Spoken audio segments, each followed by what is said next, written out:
پرستی نشکلای پدغ رنگه دمیجا معاشره د جنکای د تعلیم نه بغیر په مخ نشیتلای چې څو پورا د زاریم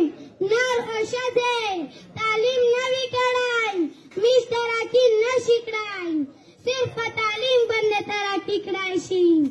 امروز د باچیم امروز د باچی اواز کل او مدرسه دو بیا یې تعلیم یافته ښځه د باچي صاحب پرورش کړی شي تعلیم یافته ښځه یو کور قشول جوړوای شي تعلیم یافته ښځه د بچو نظر ډېر تکلیفونه تېروای شي دس پیرانی بوګه موږ څه ګناه کړی چې په موږ باندې تعلیم نه کوې